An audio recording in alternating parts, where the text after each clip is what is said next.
নমস্কার বন্ধুরা, আজকে তোমাদের সামনে আমি ইন্টিগ্রেশন পড়াবো। তো তার আগে আবারও বলতে চাই যে তোমরা আগের ভিডিওগুলো অতি অবশ্যই দেখবে এবং আগের টাস্কগুলো অতি অবশ্যই করবে, তারপরে কিন্তু এই পার্টটা করবে। কারণ এই পার্টটা আমি করাতে চাইনি তোমাদেরকে এই লকডাউনের মুহূর্তে, কিন্তু লকডাউন এক্সটেন্ড হওয়ার জন্য আমাকে বাধ্য হয়ে শুরু করতে হলো। তো এটা কিন্তু খুবই ইম্পর্টেন্ট একটা জিনিস। এখানে প্রায় 6 থেকে 7টা চ্যাপ্টার আছে এবং খুব ইম্পর্টেন্ট পার্ট এটা। এখান থেকে প্রায় তোমার 12 নম্বর মতো মিনিমাম আসতে পারে এরকম টাইপের একটা দুটো ইন্টিগ্রেশন করতে, এবং প্লাস আরো অনেক কোশ্চেন থাকে। তো ইন্টিগ্রেশন না হলে কিন্তু গোটা ক্যালকুলাস, এটা কিন্তু ক্যালকুলাসের মেইন ভিত্তি কিন্তু একদিকে ডেরিভেটিভ, একদিকে কিন্তু ইন্টিগ্রেশন। তো ডেরিভেটিভ ইন্টিগ্রেশন যার হবে না, বেসিক ইন্টিগ্রেশন, এবং প্রতিটা ইন্টিগ্রেশনের চ্যাপ্টার কিন্তু ইন্টারকানেক্টেড। তো ফার্স্ট চ্যাপ্টার না করলে সেকেন্ড চ্যাপ্টার করা যাবে না, সেকেন্ড না করলে থার্ড করা যাবে না, এরকম কিন্তু প্রতিটা চ্যাপ্টার কিন্তু কানেক্টেড। তো এখানে কিন্তু প্রথম থেকে একদম ভালো করে করতে হবে, এবং ডেরিভেটিভ ইন্টিগ্রেশন না করলে কিন্তু তোমার ক্যালকুলাসে যে 35 মার্কস যেটা আছে তার মধ্যে আমি 10 নম্বর যদি বাদও দিই, যেটা অ্যাপ্লিকেশনের যে পার্টটা আছে সেই পার্টটা বাদ দিলে বাকি 25 নাম্বার কিন্তু পুরোপুরি একদম মানে তোমার জিরো হয়ে থাকে। মানে তোমার মানে হয়তো নাম্বার পেতে পারো, কিন্তু তোমার কিন্তু আলটিমেটলি তোমার শেখার ক্ষেত্রে কিন্তু একদম পুরো জিরো। ঠিক আছে? তো ইন্টিগ্রেশন কি বলি, অনির্দিষ্ট সমাকল। এটা এগুলো একটা আরেকটা জিনিস বলি যে এই ইন্টিগ্রেশন গুলোর ক্ষেত্রে কোনো নির্দিষ্ট মান হয় না। ঠিক আছে? কোনো ইন্টিগ্রেশন মানে তোমার অ্যান্সার একরকম বেরোলো, হয়তো কোনো বন্ধুর অ্যান্সার এরকম বেরোলো, সেটা বেরোতেই পারে, কোনো প্রবলেম কিছু নেই। তো সেই ক্ষেত্রে ভয় পাবার বা ঘাবড়ানোর দরকার, কারণ ইন্টিগ্রেশনের সূত্র যেরকম ইউজ করবে সেরকম হবে। ঠিক আছে? তো মোটামুটি একই রকম আসবে, মানে সিম্পলিফাই করলে তো একই জিনিস আসবে, কিন্তু না মিললেও ভয় পাওয়ার বা ঘাবড়াবার কোনো দরকার নেই। তো ইন্টিগ্রেশন জিনিসটা হচ্ছে নাথিং বাট অ্যান্টি ডেরিভেটিভ। মানে ইন্টিগ্রেশন জিনিসটা হচ্ছে পুরো ডেরিভেটিভের উল্টো। মানে ইন্টিগ্রেশনটা সমার্থক টু অ্যান্টি ডেরিভেটিভ। মানে কোনো একটা জিনিসকে ধরো আমি ডেরিভেটিভ করে এটা পেয়েছি, সিটা আমি বাদ দিলাম, ধরো এফএক্স এর ডেরিভেটিভ ধরো জিএক্স, বা ধরো এরকম টাইপের যে এক্স এর ডেরিভেটিভ 1, তাহলে 1 এর ইন্টিগ্রেশন কি হবে? 1 এর ইন্টিগ্রেশন কিন্তু x হবে। এই ব্যাপারটা কিন্তু ইন্টিগ্রেশনের মেইন ব্যাপার। তাহলে এই fx c এই জিনিসটাকে আমি ডেরিভেটিভ করে পেয়েছি gx। gx একটা ফাংশন, fx c একটা ফাংশন। তো তাহলে কি হবে? dx টাকে আমি এই পারে পাঠাতে পারবো। তাহলে কি হবে? d of fx c সমান gx dx। এই dx টা ওদিকে পাঠালাম, উভয় পক্ষে আমি ইন্টিগ্রেশন দিলাম। উভয় পক্ষে ইন্টিগ্রেশন দিলে কি হয়? d of x এর ইন্টিগ্রেশন শুধু x হয়। d of x এর ইন্টিগ্রেশন শুধু x হয়। তাহলে দেখো এই ইন্টিগ্রেশন উঠে গেল, d টা উঠে গেল। কেন হচ্ছে জিনিসটা? d of x এর ইন্টিগ্রেশন কিন্তু আমার শুধুমাত্র x হয়। তাহলে এই পার্টটা ইউজ করে কিন্তু আমার জিনিসটা এরকম হয়ে গেল, d of fx c তার ইন্টিগ্রেশন হচ্ছে শুধুমাত্র fx c, এবং gx dx টা রাখলাম। তো gx এর আমার ইন্টিগ্রেশন কি হলো? gx এর ইন্টিগ্রেশন, এবং ইন্টিগ্রেশন বললেই কিন্তু একটা dx বা d থিটা বা dy যা করব, যার সাপেক্ষে করব, সেই জিনিসটা কিন্তু আমার সব সময় থাকবে। তাহলে কি হলো? gx dx এর ইন্টিগ্রেশন হচ্ছে fx c। ঠিক আছে? একইভাবে দেখো আমি sin mx, আমি m টাকে বাদ দিই, sin mx এর ডেরিভেটিভ কি হয়? sin এর জন্য cos হয় এবং mx এর জন্য একটা m হয়। তাহলে একটা m টাকে দেখো ভাগ করে দিয়েছি, তাহলে sin mx বাই m এর ইন্টিগ্রেশন কি হবে? শুধুমাত্র cos mx হবে। তাহলে একইভাবে কি করলাম? dx টাকে ওই দিকে নিয়ে গেলাম, ইন্টিগ্রেশন করলাম। এই পার্টটা যেহেতু dx টাইপের, তাহলে এই পার্টটা ইন্টিগ্রেশন, এটা হলো প্লাস একটা c হলো। c টা দেখো কেন নিচ্ছি? কারণ আমি এর ডেরিভেটিভ করলেও জিনিসটা আমার c তে যেহেতু কনস্ট্যান্টের ডেরিভেটিভ 0 হয়, তো সেই ক্ষেত্রে একটা c আমার রাখলেও কোনো প্রবলেম নেই। শুধুমাত্র cos mx এর integration sin mx by m, কিন্তু সব ক্ষেত্রে আমাকে একটা c রাখতে হবে একটা কনস্ট্যান্টের জন্য। যেটা বললাম যে অ্যানসার তো অনেকে আলাদা আসতে পারে, এই c এর ক্ষেত্রে এই c টাও অনেক ক্ষেত্রে বা কনস্ট্যান্ট, দেখা হলো কারো হয়তো x এ আমার x + 1 + c, কারো হয়তো আমার অ্যানসার এসে ধরো x + 1 + c, আর কারো এসে শুধুমাত্র x + c। তো যেহেতু 1 টাও একটা কনস্ট্যান্ট, c টাও একটা কনস্ট্যান্ট, তো এদের যোগফলটাকে আমি নতুন একটা কনস্ট্যান্ট ধরতেই পারি। তো সেই ক্ষেত্রে আমার জিনিসটা হলে এরকম টাইপের হচ্ছে। তো সেই ক্ষেত্রে কিন্তু অ্যানসার করা ভুল নয়, দুজনেরই কিন্তু অ্যানসার ঠিক আছে, কোনো প্রবলেম নেই। তো সেই ক্ষেত্রে আমার কি হচ্ছে? সিটাকে আমি একটা, কিন্তু আমি অবশ্যই ইন্টিগ্রেশন যখনই তুলবো, ইন্টিগ্রেশন সাইডে যখনই তুলে দেবো, লাস্ট লাইনে কিন্তু একটা সি লিখবো, এবং এই পারে আমি কি লিখবো? সি সমান ইন্টিগ্রেটিং কনস্ট্যান্ট। কিন্তু আমি প্রতিটা অঙ্কের ক্ষেত্রে ইউজ করব, এবং অভ্যাসটা কিন্তু প্রথম থেকে করতে হবে, এবং এটা না লিখলে কিন্তু আমাদের নাম্বার কাটবে। ঠিক আছে? আমাদের নাম্বার 4 নম্বর ইন্টিগ্রেশনে থাকলে সেখানে হাফ নম্বর বা 1 নম্বর কিন্তু কাটতেই পারে। তো সেটা কিন্তু অবশ্যই আমরা মনে করে লিখবো। তাহলে কি বললাম? sin mx এর ডেরিভেটিভ হয় cos mx, এবং mx এর জন্য একটা m হয়, চেন রুল ইউজ করে। আমি সেজন্য এক্সট্রা যে এমটা হচ্ছে সেই এমটা আমি প্রথমেই ভাগ দিয়ে দিচ্ছি। তাহলে এটা কি হবে? শুধুমাত্র cos mx হবে। তো cos mx এর ইন্টিগ্রেশন কি হচ্ছে? তাহলে sin mx বাই m। একইভাবে কি হলো? sin mx এর ইন্টিগ্রেশন হয় cos mx বাই m। কেন হচ্ছে দেখো, মানে ওখানে যেটা আমার গুণ হতো, ডেরিভেটিভ আমার কি হতো? ddx of cos mx কি হতো আমার? Minus m sin mx। ঠিক আছে? তাহলে m টাকে তো এদিকে ভাগ করে দিলাম। তাহলে দেখো কি হচ্ছে, তাহলে জিনিসটা কি হচ্ছে? তাহলে আমার হচ্ছে sin mx dx এর ইন্টিগ্রেশন হচ্ছে minus cos mx by m। মানে পুরোপুরি একদম ইন্টিগ্রেশনটা হচ্ছে আমার ডেরিভেটিভের পুরো উল্টো, ডেরিভেটিভের জাস্ট অপোজিট জিনিসটা হচ্ছে আমার ইন্টিগ্রেশন। ঠিক আছে, তো এটা হলো আবার তাহলে। এবার দেখো sec স্কয়ার, কার ডেরিভেটিভ sec স্কয়ার থাকতো? tan এর ডেরিভেটিভ sec স্কয়ার। তো এখানে ওখানে যখন একটা গুণ হতো, যেমন বললাম যে tan 2 থিটা হলে বা 2x হলে তাহলে কি হতো, tan 2x এর derivative ddx of tan 2x মানে হতো sec স্কয়ার 2x, এবং 2x এর জন্য একটা 2 হতো। তো এখানে কি হবে, এখানে ওই জিনিসটা ভাগ হয়, এখানে জিনিসটা একটু উল্টো প্রসেস। তো এখানে যেরকম গুণ হতো এখানে সেরকম সেই জিনিসটা একই হবে কিন্তু ভাগ হবে।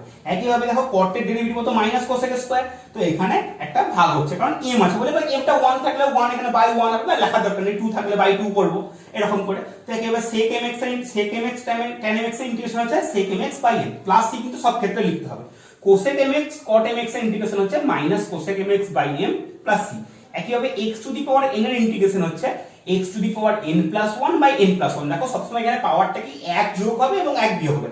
আমরা যখন নরমাল ডেরিভেটিভ করতাম তখন আমরা কি করতাম, ddx of x to the power n মানে আবার কি হতো, আমার একটা হচ্ছে পাওয়ারটা একটা বাইরে বেরিয়ে আসতো এবং পাওয়ারে মাইনাস 1 হতো। তো এখানে জিনিসটা পুরো উল্টো, এখানে জিনিসটা হচ্ছে উল্টোটা, এখানে জিনিসটা হচ্ছে x to the power n by m, এটা হচ্ছে আমার x to the power n minus 1 dx এর ইন্টিগ্রেশন।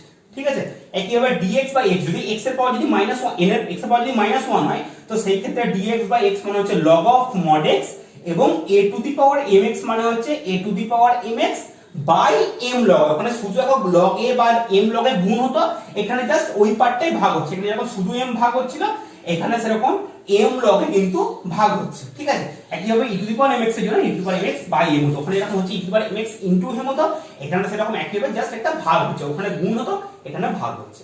ঠিক আছে, আশা করি এই সূত্রগুলো বোঝা যাচ্ছে। আমরা হয়তো বইয়ে অনেকগুলো সূত্র করা আছে, কারণ কি একটাকে m ধরে করা আছে, একটাকে 1 ধরে করা আছে। তো এই সূত্রগুলো প্রতিটা রিপিট করলে এরকম অনেকগুলো সূত্র করে দিচ্ছে, কিন্তু মেন সূত্র কিন্তু এই কটাই। আশা মেন সূত্র মোটামুটি এই কটাই। ঠিক আছে, তো এরপরে আমি एग्जांपल আসছে। তো মেন সূত্র বা ইন্টিগ্রেশনের ফার্স্ট স্টার্টিং এ ইনফিনিট ইন্টিগ্রালের সূত্র কিন্তু আমাদের এইগুলো।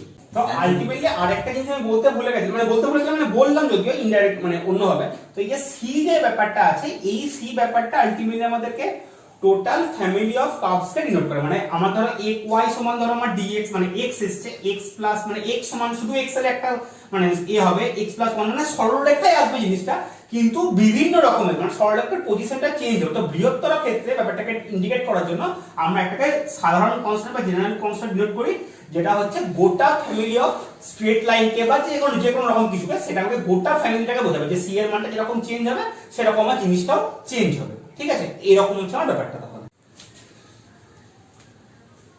দেখো এখানে আমরা sin স্কয়ার মানে tan স্কয়ার এবং sec স্কয়ার এবং cosec স্কয়ার বাদে বাকি যে কোনো কিছু যেগুলো স্কয়ার, যে ত্রিকোণমিতিক স্কয়ার যেগুলো ফাংশন আছে সেগুলো স্কয়ার কিন্তু ডাইরেক্ট কোনো বের করার প্রসেস এখন নেই। না এখন মানে কি, পরেও যদিও নেই, কিন্তু ডাইরেক্ট আমরা বের করতে পারবো না। সমস্ত ক্ষেত্রে আমাদের কিন্তু গুণিতক কোণের সূত্র ব্যবহার করতে হবে। ঠিক আছে, যেমন cos স্কয়ার x মানে কি, cos স্কয়ার মানে হচ্ছে 2 cos মানে হাফ কমন নিলে 2 cos স্কয়ার x, মানে এটাকে সূত্র করতে গেলে মানে গুণিতক কোণের সূত্র করতে গেলে 2 cos স্কয়ার x এর সূত্র হলো হাফ কমন নিলাম, ভিতরটা 2 cos স্কয়ার x হলো।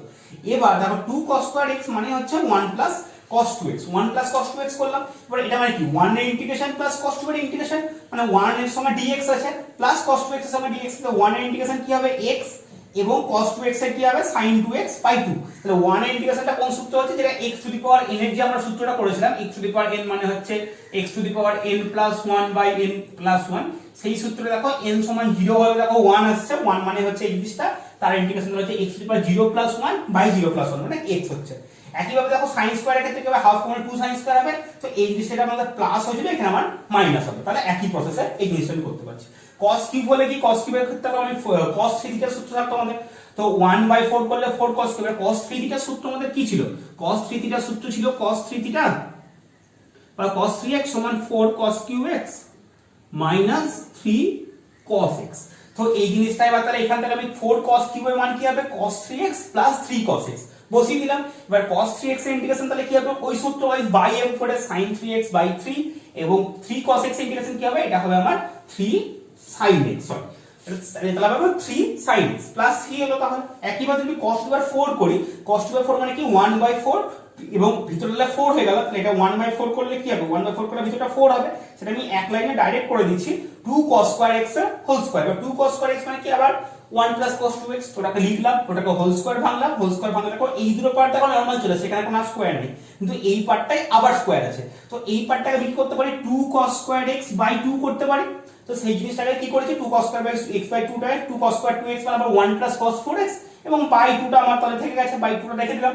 তাহলে দেখো মোট কি হলো, এখানে একটা দেখো 1 আছে আর এখানে দেখো একটা হাফ আছে, তাহলে 1 প্লাস হাফ হলো 3 এর 2, 2 cos 2x থাকলো, cos 4x বাই 2 আমরা ইন্টিগ্রেশন করলাম, 3 বাই 2 এর জন্য হচ্ছে 3 বাই 2x, cos 2x এর জন্য হচ্ছে sin 2x বাই 2, তো 2 কেটে গেল, এবং cos 4x এর জন্য হচ্ছে sin 4x বাই 4, তার এখানে 8 হয়ে গেল। এটা হলো আমার তাহলে অ্যানসার। ত্রিকোণমিতির ক্ষেত্রে সমস্ত অঙ্কগুলোর ক্ষেত্রে কিন্তু আমাদের এইভাবেই করতে হবে, এবং কোন রকম অঙ্কটাই কিন্তু আমাদেরকে ডাইরেক্ট ইন্টিগ্রেশন করা যাবে না, সমস্ত ক্ষেত্রে কিন্তু আমাদের গুণিতক কোণের সূত্র ব্যবহার করতেই হবে, না হলে কিন্তু আমরা ইন্টিগ্রেশন করতে পারবো না। দেখো এখানে আমরা কি আছে, এখানে আমরা পাচ্ছি dx by 1 plus sin x, তো এখানে আমরা কি করছি 1 মাইনাস sin x দিয়ে উভয় পক্ষে গুণ করছি, তাহলে কি হবে 1 minus sin x by 1 plus sin x into 1 minus sin x। তো এই নিচের পার্টটা কি হলো 1 minus sin square x, 1 minus sin square মানে কি cos স্কয়ার, উপরটা আর কোনো চেঞ্জ করছি না।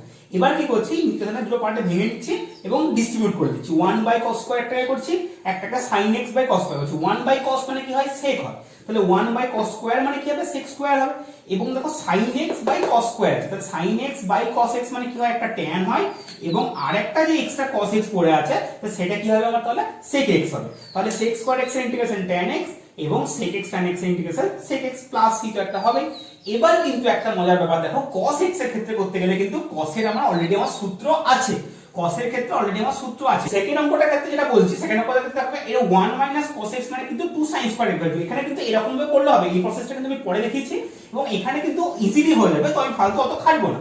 তো 1 মাইনাস cos x মানে আমার গুণিত অংশ করে সূত্র ছিল 1 মাইনাস cos x মানে হচ্ছে 2 sin স্কয়ার x বাই 2, হাফটাকে বাইরে বের করে দিলাম, তাহলে কি হলো sin 1 বাই sin স্কয়ার মানে কি cosec স্কয়ার। তো cosec স্কয়ারের ইন্টিগ্রেশন দেখো আগে আমরা বলেছি মাইনাস cot হয়, তো মাইনাস cot হচ্ছে, এবং দেখো এখানে m মানে কি দেখো x ইনটু হাফ আছে, মানে x বাই 2 মানে কি x ইনটু হাফ আছে, তাহলে এখানে m টা কিন্তু হাফ, m টা কিন্তু 2 নয়, m টা কিন্তু হাফ, তাহলে এখানে হাফ এটা আছে তাহলে বাই m যেহেতু হয় তো এখানেও বাই m হবে, তাহলে এখানে হাফ হাফ থাকলো, হাফ হাফ কিন্তু কেটে গেল, তাহলে এখানে হলো মাইনাস cot x বাই 2। একইভাবে এটা ক্ষেত্রে হবে 2 cos স্কয়ার x by 2 1 plus cos x মানে, তারপরে sec স্কয়ার হবে, সেকেন্ড ইন্টিগ্রেশন হচ্ছে tan এবং একটা বাই 2 বাই হাফ হচ্ছে, হাফ হাফ কেটে যাচ্ছে। এবার আমি এই অঙ্কটাকে এই নিয়মে করতাম, তাহলে একইভাবে 1 প্লাস cos x দিয়ে উভয় পক্ষে গুণ করতাম, নিচেরটা হতো 1 minus cos x into 1 plus cos x, নিচেরটাকে হতো 1 মাইনাস cos স্কয়ার বা মানে sin স্কয়ার x, এবার বিচ্ছিন্ন করলাম 1 বাই sin স্কয়ার মানে cosec স্কয়ার এবং cos x by sin square মানে cosec x cot x, তো এখানে হচ্ছে দেখো minus cot x minus cosec x, এখানে আমার आंसर দেখো ছিল কি মাইনাস cot x বাই 2, এখানে আমার आंसर এটা কিন্তু এটাকে আমি সিম্পলিফাই করি sin cos যদি ভেঙে নিই তাহলে কিন্তু আমার একই आंसर আসবে, এবং তুমি যে কোনো आंसर রাখতে পারো, তুমি এই প্রসেসে এই आंसरটাও শেষ করতে পারো, এখানে এই প্রসেসে এই आंसरটাও শেষ করতে পারো, কোনো রকম কিন্তু কোনো প্রবলেম নেই, তুমি যেটা খুশি आंसर শেষ করতে পারো, কোনো প্রমাণ করতে না দেয়, তুমি যেখানে খুশি শেষ করতে পারো, কোনো রকম কোনো প্রবলেম নেই। দেখো এখানে একটা খুবই ইম্পর্টেন্ট অঙ্ক, এটা একটা এখানে অনুশীলনীতে এরকম একটা আমাদের অঙ্ক আছে, এবং এরকম টাইপের অঙ্ক একটা অনুশীলন আছে, একটা cos দিয়ে আছে, তো cos 7 theta plus cos 5 theta বা এটা আছে, আমাকে এটা ইন্টিগ্রেশন বের করতে হবে। এবার দেখো উপরের পার্টটা যেটা আসছে, ফার্স্টে যে উভয় পক্ষকে আমি sin 4 দিয়ে গুণ করেছি এবং একই সঙ্গে সাইমালটেনিয়াসলি এই যে কাজটা আছে cos c plus cos d, এই সূত্রটা এখানে লেখা আছে 2 cos c plus d by 2 into cos c minus d by 2, এই প্রপার্টিটা এখানে ইউজ করেছি, বা এই যে ফর্মুলা ছিল 11 এর যোগফল গুণফলের সূত্র, তো সেইখানে আমি এই প্রপার্টি ইউজ করেছি এবং উভয় পক্ষে sin 4 থিটা দিয়ে গুণও করেছি উভয় পক্ষে, আবার এই কাজটা কিন্তু ব্র্যাকেটের মধ্যে করে দিয়েছি, ঠিক আছে।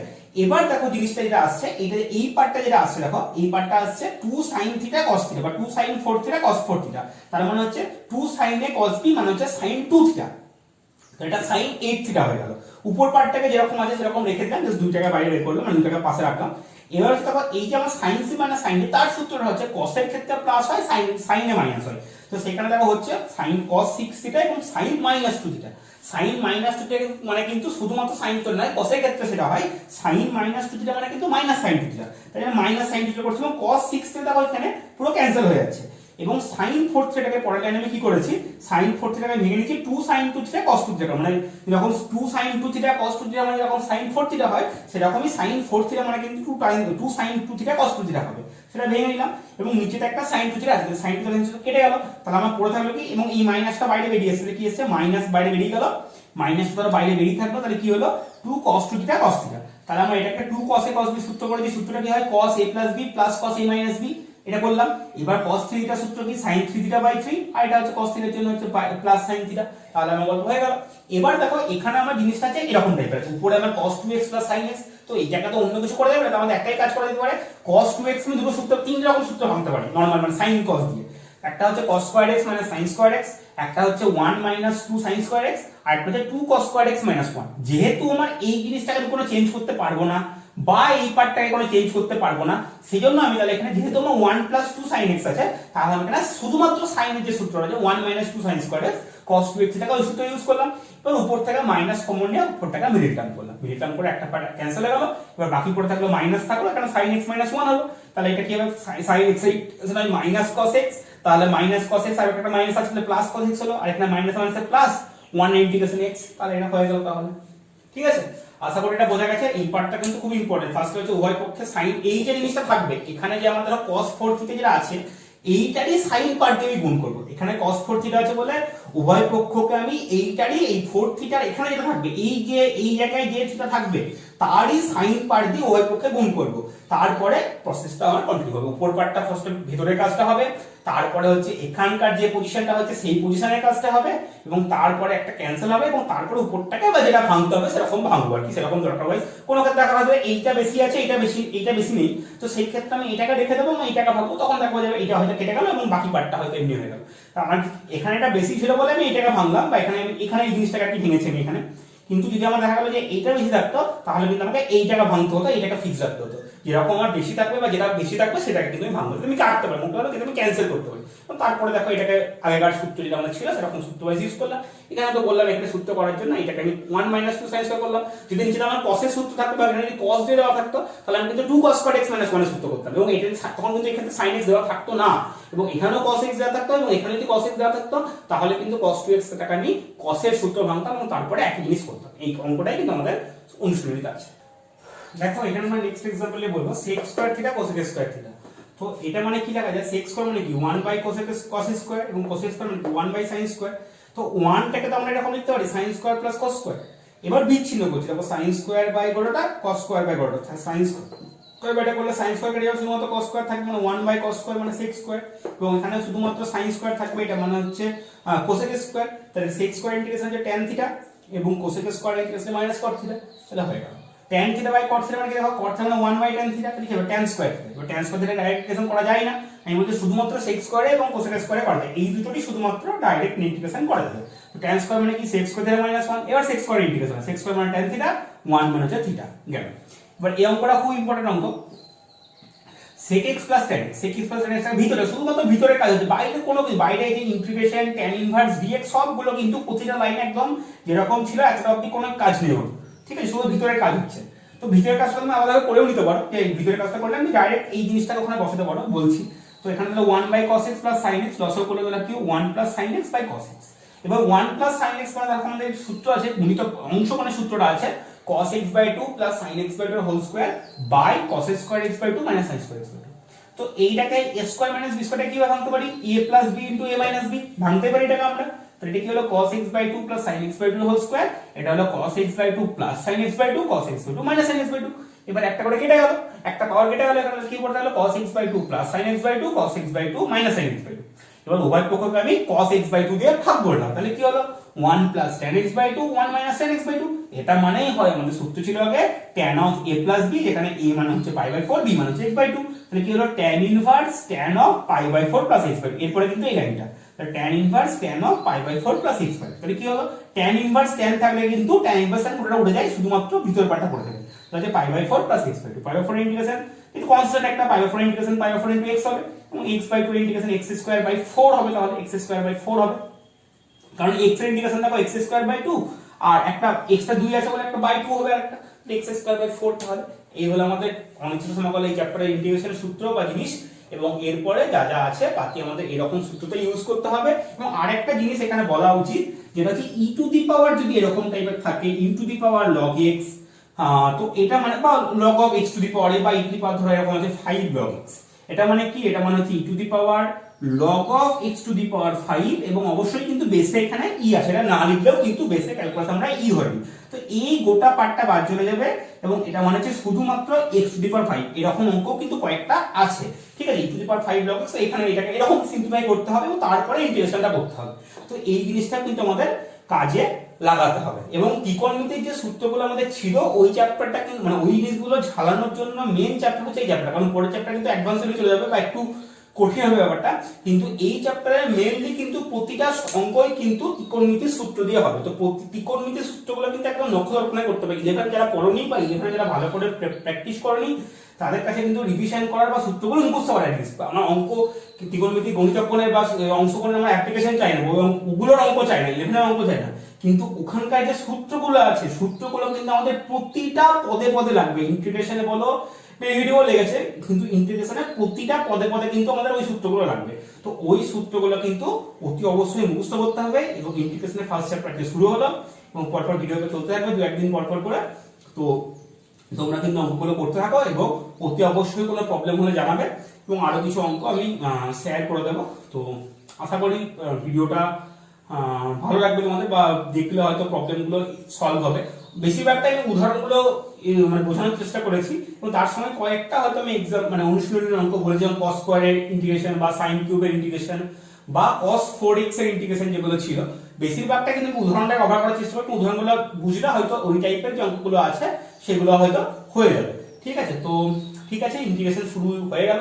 তো ইন্টিগ্রেশনের ভিডিও তোমরা দেখতে থাকো এবং ইন্টিগ্রেশনের টাস্ক শুরু করে দাও এবং কোনো রকম প্রবলেম হলে অতি অবশ্যই জানাবে। এবং তার থেকেও বড় কথা হলো প্র্যাকটিস করো, আগেকার জিনিসও প্র্যাকটিস করো, প্লাস এই জিনিস মানে এইটাও শুরু করো এবং অন্য সাবজেক্টগুলো অতি অবশ্যই পড়তে থাকো এবং রেগুলারিটিটা মেনটেন করো। রেগুলারিটি মেনটেন না করলে কিন্তু খুব প্রবলেম হবে, বারবার বলছি, আবারও বলছি আজকে।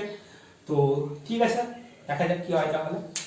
আর ভালো করে করতে থাকো এবং ভিডিওগুলি লাইক, কমেন্ট, শেয়ার এবং সাবস্ক্রাইব করো এবং পাশে থাকা নোটিফিকেশনের যে বেল আইকনটা আছে বেল আইকনটা প্রেস করে রাখো, তাহলে পরবর্তী আপডেটগুলো খুব সহজে। থ্যাংক ইউ, আবার খুব শীঘ্র